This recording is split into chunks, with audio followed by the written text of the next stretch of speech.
Club. It's a media center. We are happy to get you here. Please put forward the issues that you have come to share on the media before the media can further ask you questions thereafter. My name is Dennis Ojue. Members will introduce themselves very quickly before we start, and then the guests will introduce themselves last. Can I start from behind you? Yes, my name is Daniel Pedro. I'm from Chase. Well, thank you. My name is Thank you. I'm Charles Iman, team manager at Acoli province. Thank you so much, and very good morning to everyone. My name is Ken Geoffrey, and I am the head coach.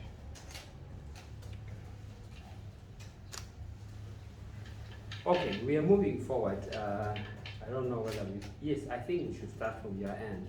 Then we come to the journalists.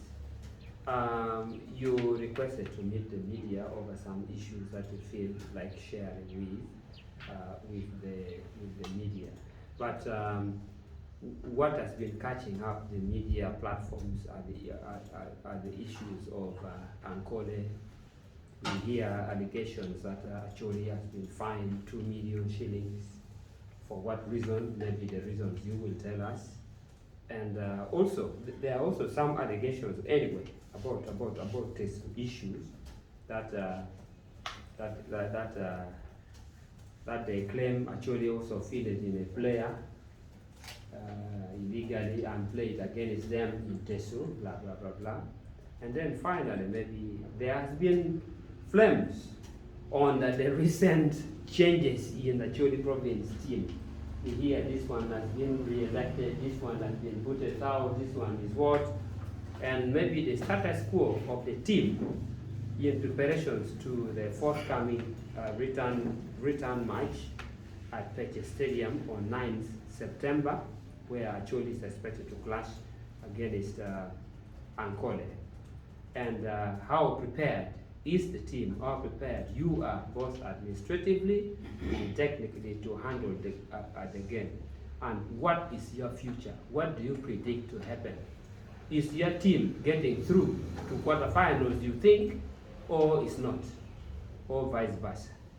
I think these are the issues. If there are other areas, then you may hear from colleagues thereafter. I have just laid what personally I have been capturing, flooding the media platforms. So I don't know who will start. Maybe the team manager can open to give us the administrative issues within Acoli province team, and issues, matters of technicalities. We may expect the coach to explain further. Then we grown up and the media begin to throw whatever they have for you, and we finalize the press conference within 30 or 40 minutes or less. We should be done. Shouldn't take us too long here. You're welcome, manager. You may reintroduce yourself again. Thank you very much, the media houses from various groups. First of all, I'm glad that we are here today. I'm Charles Ivan, the team manager for Acoli province. You'll accept that I first do a local version, if that is okay. Total the Dharma Giparadil, total Acoli, Mapkamaya Papa, I'm Niao Chan, as the team manager for Acoli province. Team in any Walegonomia Kalara or bed, Kachil the art, Pogla here, where I have a war on our work at share. You don't borrow of my chair, my marriage to do a point. I'm here for art for midway. You get my way of Chunka, my 4th edition of Chaka. 4th edition of Chaka, Chaka Beru. I'm here for down with our deal, no good, I'm here for down who are good arrow, Tungam. Mo chaka to Acoli. Kidok bera me for down when fat when me actually Magucha Kataho Dilo. Matthew to Teso is Roti, Piat Mount Carne. For it, my dear Don, administratively, actually, province here. Jim Paul, get a one Paul Caro, Tio Mayo, more winning by here, Matia Matiga Temen, actually province. to mapia attack tum barama no ya lo actually province I watching group adapt mapapat group adapt mapapat ma ara watching any group ma chele man the technical people mano is headed by head coach man Mr. Kana mano ere telo doctor dul magitiu di mawewa result nan di ba group Mario Arange management group any man juma ki konyo ikip ma nero ni technical team ti kuwa mabe wat chenne gi jogo manoro mo konyo dul magitiga ti tek mi nan result ti be ba group ma de man gar ma gi chwa ko di the parts actually province manangini ina ye lwa ko pol kar ka tu tie gi bolo bare com team gelo ko team ka ko team kamo kan kama team share ye mapol kare won damo lo ko di lo ngi ka pa actually province de kere kamo kan ma to ko tie gi share na ba ma dira da ka wo na ba ma dir ki share be gi me chwa we na nan kai lo ka chel ma Mr. Ujo kelo ni winyo ni ngoro lo ko be tie Acoli man eno be tie ma lo ka pa pol kare lo ko actually province ma ko be ko joma ke twa dilu actually ni bulwen ko darom kene ma tie agi Acoli province ma case eni dikelo ko ye ko ma cheli gidom be ngole fine we actually province chalo team fine ma ngole ne ngolo ni ngara actually province chili maro million rio gidom bana gi we ka team eno mete adukine ramo beiro panyo point gimana panyo gol agi wo team actually province man eni loka gi ko ma ko kay ko actually gidom ngol ma dul ma gidor yu meto Uganda ko ka tikere ko actually province ma ko bela lo no actually chala province through its management no mi abu be yu menana ni bichulo fines and man ma fofa wala wigi kibal ma fofa mo juma twa ko dilo mo agi lo actually gutem ka ma ko chapa twa ko actually team tunga ma wati yu pa bana mi chapa to dilo isoroti man to mo to against station amede bana ye da mo ni dul ma ngwan me me ko madam ni ana wanti man to the best of my knowledge ko kati man en be group ma ubiono bulwana yan bi boy ba actually province ma won kom bi tie lo bena ma won ngelo no chwa be ba won kom ba actually province edition ma that kiribeti tiku maro food itongo management board one technical team communication mo biono matie clear maloka gi yok eno be but in kero be team actually ngarma kanu bin mo chwa team actually gi twi ma be gi ma te wala jole go mi ro fo keta ko ma ko ma ker mo tiga mi share ko ne itu mo to isorate man from the management side anoni we genaro wajane aye ene jaguare mi ra to about head coach very technically kagiro mo team and affair me ne kidbe ko mara ma waje angin ni no me do ga kay jim mo kene ko ni ka chap ku penya ma not specific ti abi be ka am ga afo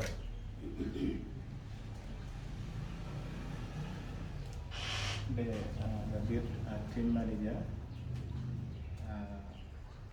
maybe a fraternity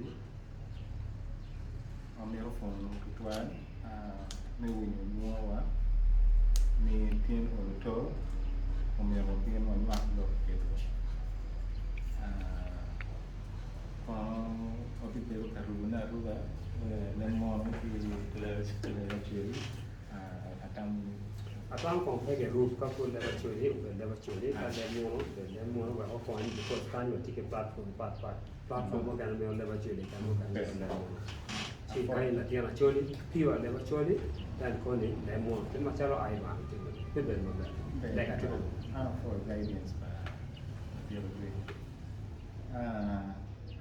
Kenya nuani akena Geoffrey ti coach Madrid actually team ko mamaka ti ma anati maluko ki udiro anda tie wang kom fonye to I Guru City bene ner madwaro ner ni ki gen magen kumina ki wan machalo gi fonye to obero piny ki neni lopore ki an mibero wang kom fonye to I Acoli sub-region. Dong malo en bene atie machalo la fon turo machung pi Acoli kilao. Dong Acoli kilao ko yer an michung meneni lok malok kum lok tato ana be tatia pe achung pi yer. Dong be achung bene pi lu fonye turo I admo ko chiep Kilemon Uganda Football Coaches Association. Ma anti kina ben mano chung pilofonye to Uganda. Ya yom ni an machala kena chole an machala kena atika chung pilu level ni. Donc ka waje no ngatu gi lok mati gi mecha mero fon team manager kero cha kero loke. Mera mero fon wo media tutwan polkar mon me wot kedwa kime ya gimna wan matika timne kari bene wan po wai amir be kwanyo kare man ne fon fan so when kita team manager wajo kere pol tar ni gen ki rin ko wa gen ki twa wa gen ki tin na machie ikir mi twa di gen bene gen be all to I mewa wanani fans mameo machala choli gene ku choyo fans ko kana mati Uganda ka en tigena kitika timu na ifufa drum donc mer mamete kere kuman apere kilo madwong mutwa obero kar malai ma ngun po wini dwan pole abero ka teacher kan I'm teacher pero luong luto kinene yom chunyo beria chori kya chori bola pe eno ke kan wan machala chori ingeni wan pol kan wan lulo Dape ka turo mo kan ma wati ka temo ne nyo ko ngwe nyo kari basketball kari rugby wan po mer beru iter ko jo mer beru ni mo mer beru na machie donc beru machalo ko ju pe yo to twan donc teacher mer beta yo ka an machalo ko no atika tik mabe ki team manager na en ki be management no mina care mitiyu teacher mabe pol teacher ko keta na nen team manager wajo kene ni wati gi dula chiel ma en wil mano ene luto ma dong ti te dong loyo mai an teacher mi luon to ki meti kelgi ki menen ni wan ma chala churi wa to mabe wa loyo to dong fofa drum medule ma ngwen o chake mon donc tika mak mai lok be tika donye e madun donc technically to ho ma che wan wange mabe ni water ikel gun ma to ko en o to ke wa mero kwa ke je to en no me wan no bin o to ko report wan dum po me te kwa report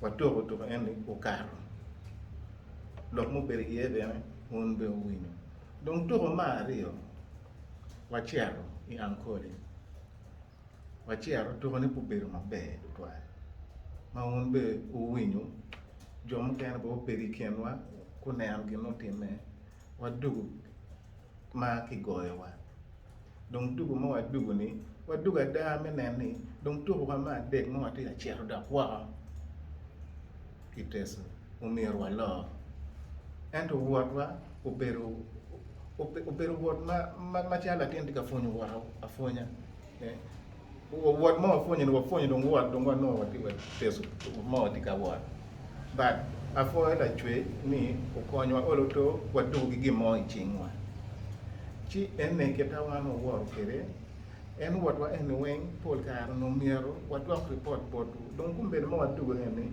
to da penalty lok penalty o madua da iken to eni iken ko ni wano miyo kare kala peny motie ci wan ne am kin migamo ne amir ke ni machiek kama